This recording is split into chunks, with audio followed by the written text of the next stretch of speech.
Hello and welcome to the Last Edit Film Podcast, a weekly podcast with my wonderful friend Silver Hawkins.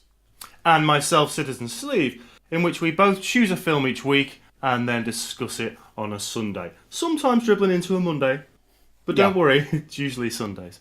This week is my choice, and I decided to go with one of the best films in the Italian Neorealist movement. I'll explain that in a minute for those who don't know. A film called The Bicycle Thieves, or Ladri di biciclette, by Vittorio de Sica. And just before we carry on, the English translation is The Bicycle Thief, which is incorrect. The actual translation should be Bicycle Thieves. Okay, just in case anyone out there wonders, why does that say this and that says that? Get that out of the way.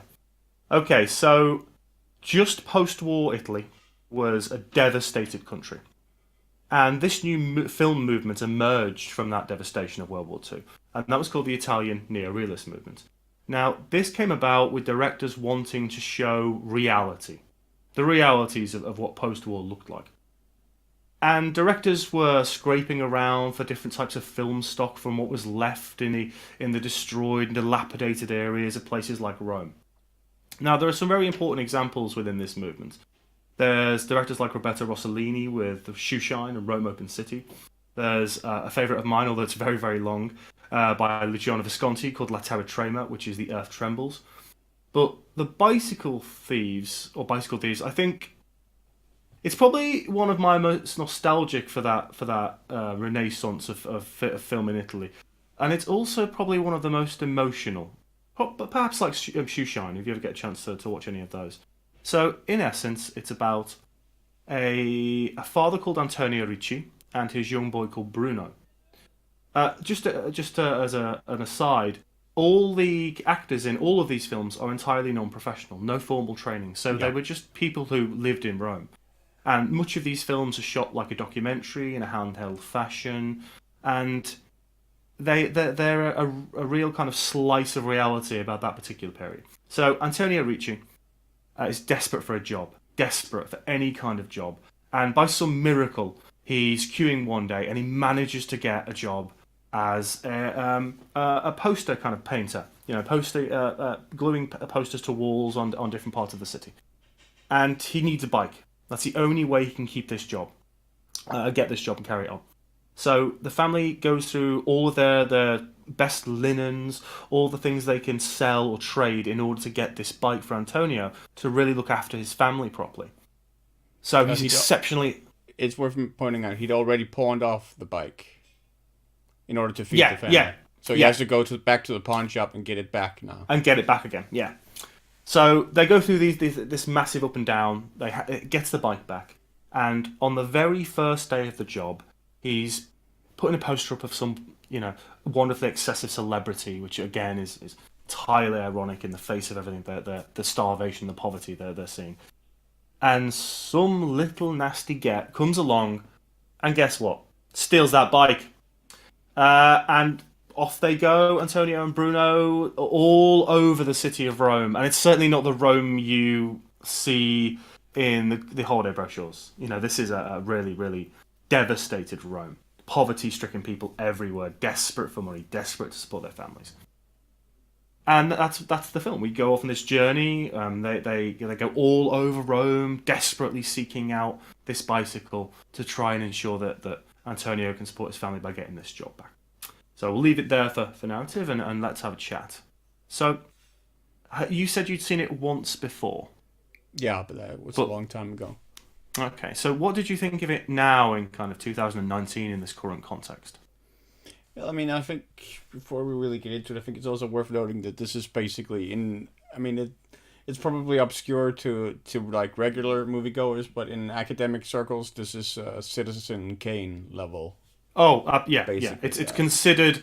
It's always high on the BFI and AFI's lists of best films ever made. Yeah, And it's like I said in the end of the last podcast, it's kind of the poster child for the Italian neorealist yeah. movement. It's basically the definitive sort of Yeah. realization of it. Yeah. Mm. Yeah, I really enjoyed it. I think it holds up largely. The only part that really didn't all that much was the score, I thought. I mean, the main sort of cue works really well. It has sort of an emotional swell to it, Mm. but they do sort of rely on it a little overly much. But yeah, I mean, it's a really effective film. I mean, you can't really tell that they're not professional actors. The guy who plays Antonio does a marvelous job. So does the child actor playing Bruno, the kid.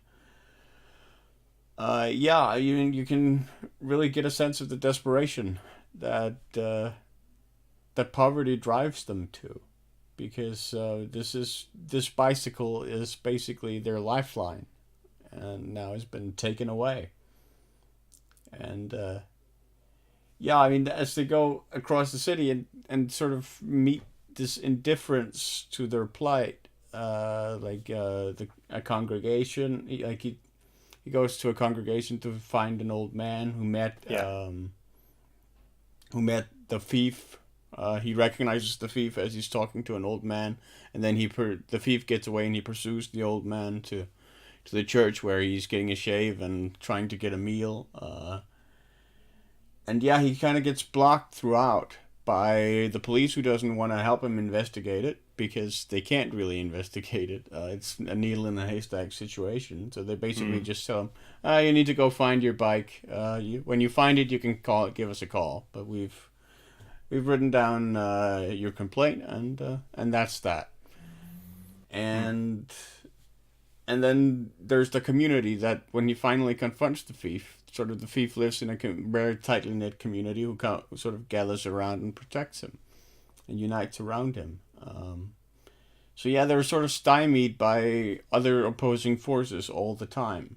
And he even goes to like the fortune teller that he ridicules at one point in the film, because his wife went to the fortune teller in order to help him get a job. And he ridicules her for it. And then he later, in his desperation, he turns to the fortune teller as well. And the fortune teller basically just tells him, you'll either find it tomorrow or you won't find it at all. And that's basically her sage advice. And that's it. And that's what she takes her payment for, which I thought was a pretty nice commentary on religion. Yeah. The prediction of religions, even that's sort of the vague answers that sort of apply to every situation. Yeah, like a horoscope almost. Yeah. Yeah. I thought it was, and I mean, the film's social critique is really, really poignant. Like you mentioned, the fact that Antonio's out there, he's dirt poor. They can barely scrape enough money together for a meal. They have to sell all of their bed sheets to afford the bicycle, in order to buy it back, because they had originally pawned it so that they could have enough money to eat. And he goes around town basically hanging up posters of Rita Hayworth. And not doing a very good job of it, by the way. There are wrinkles all over those posters, unlike how he had been trained. But yeah, and especially, I mean, the social critique is really brought home in the ending, where, I mean, I expect we'll get to that, but yeah, it's a really poignant film, and it stays with you after you've seen it. It does. It's a film I studied when I was, I don't know, 17 maybe, something like that. And I've never forgotten any of the Italian neorealist films, but I've certainly never forgotten that one. It's an incredibly poignant film, and it's one of those films that I think it doesn't matter what era you watch it in, it's going to be poignant because it discusses themes that are universal. What I love about this particular film in the movements is it's so simple. Yes, it's not trying to do anything complex at all.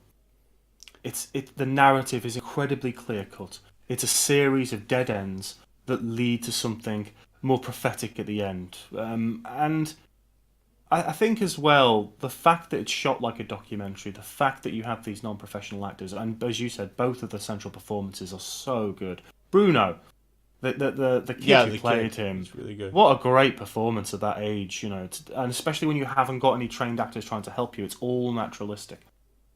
But there's such like life in his face.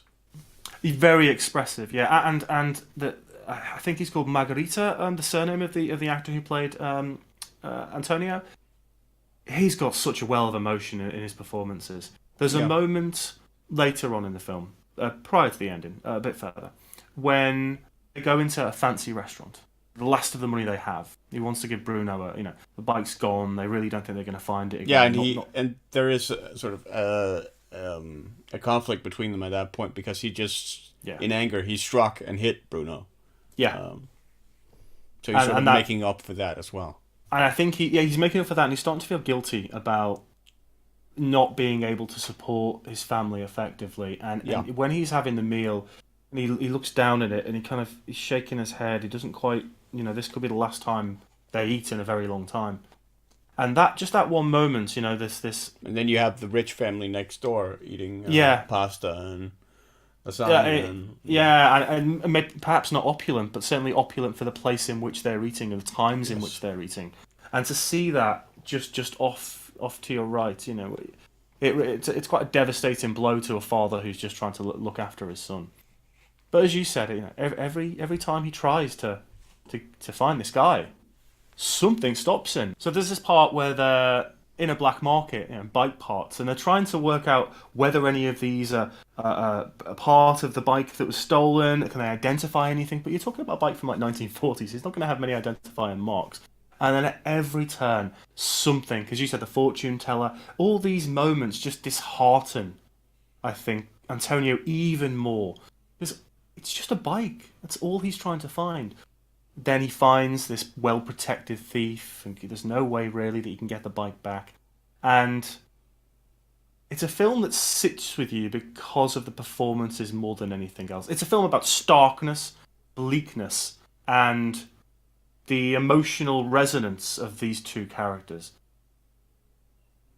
I think I think it's more than the performances though. I mean, the script is like not just the script but the images as well because of the way it contrasts like the poster of Rita Hayworth and Mm. Antonio and the dinner scene with Antonio and Bruno and the rich people or the wealthy people Simple use of eating. juxtaposition without Yes, being, so overt about it. It's spread across the whole film. and I think you're right. It's one of the greatest examples of how much you can do with very little.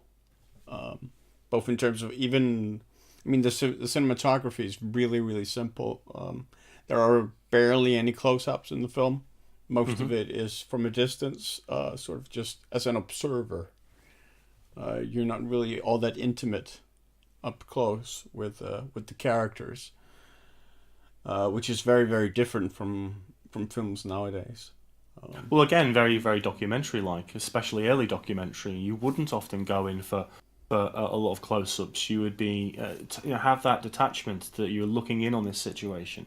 You're looking at this truly devastated Rome at the time. The city was destroyed by the war. There's poverty everywhere, Yeah, leaking from every avenue, and it's it's quite emotional story as well for something so simple as you said. The script is it does exactly what it should do. It doesn't overstay its hand. It doesn't try and hammer home messages constantly. The situations they find themselves in are the messages. You don't need anything else to show you, and via that juxtaposition in various places as well. You don't need anything else to show you the harshness of the reality in which you're unlocking.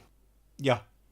I mean, I think one of the greatest points the film makes towards the end is that you know our expectations sort of get subverted because maybe the thief was as desperate as Antonio, right? Because he has a family too.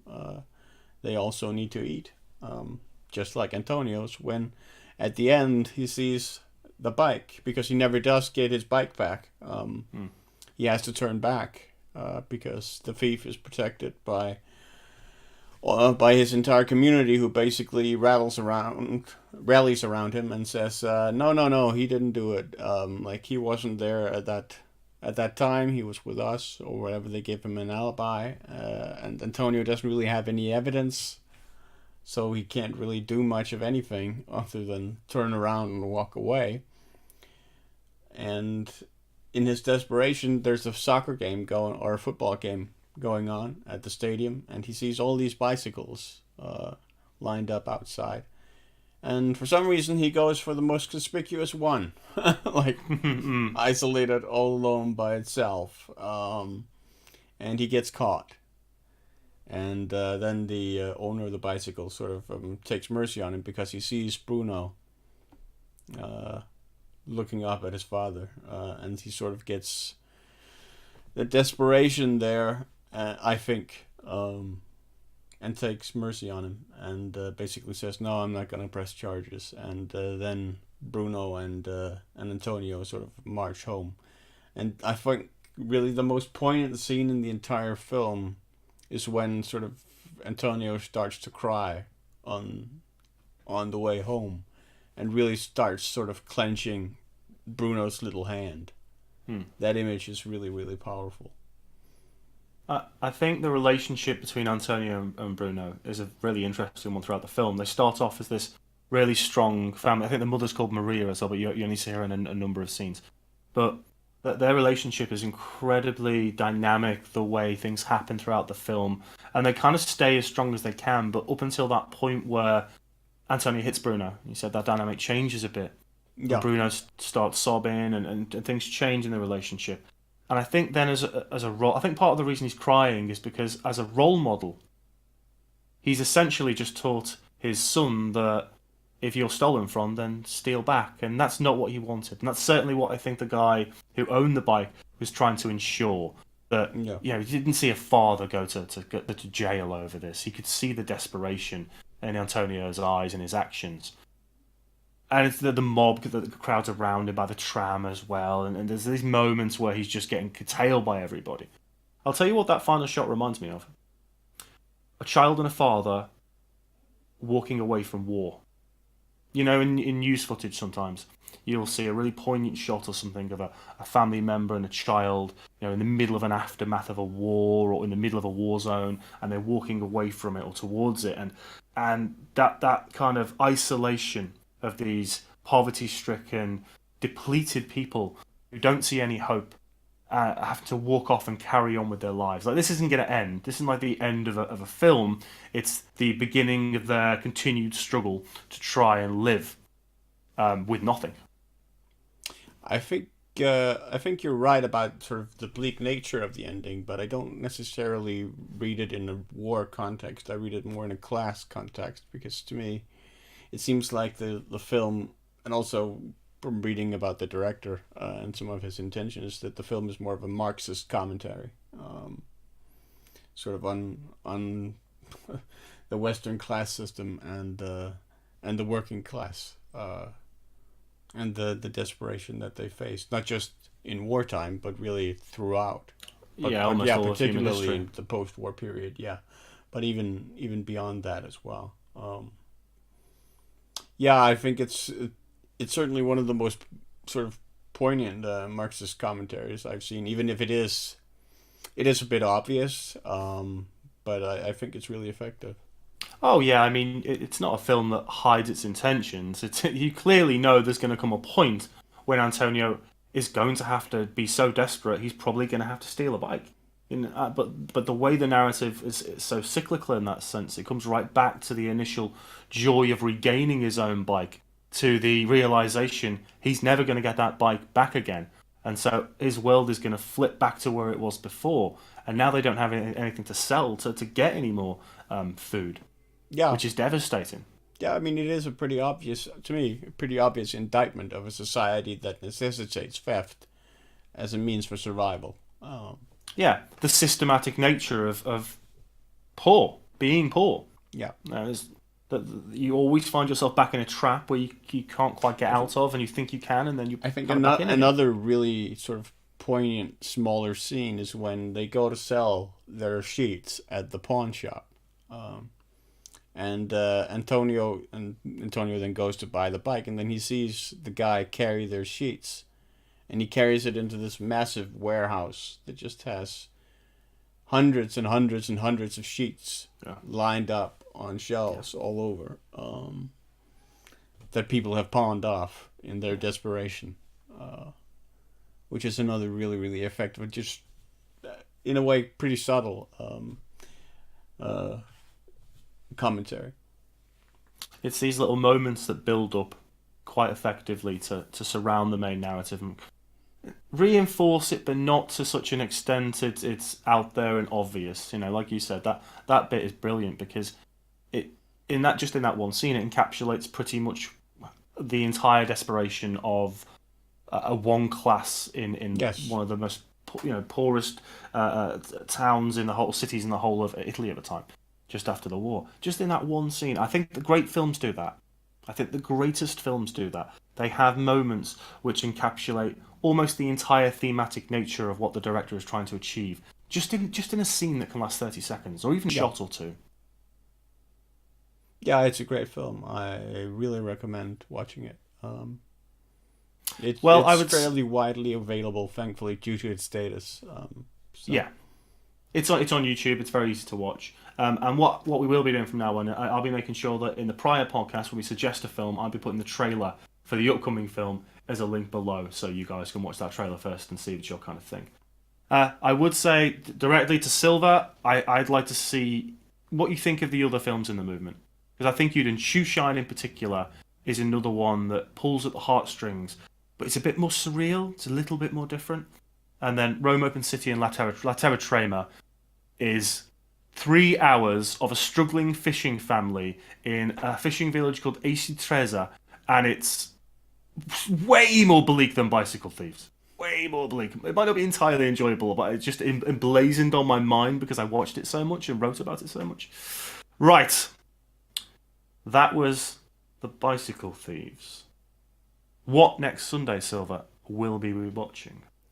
We will be watching the debut film of Florian Henkel von Donnersmarck called Das Leben der Anderen, or The Lives of Others. I will not be saying his name in German next week, just so you know. I won't be even attempting it. That's fair enough. But yeah, I won the Academy Award for Best Foreign Picture in 2006, notably beating out Pan's Labyrinth. That is impressive. Yeah.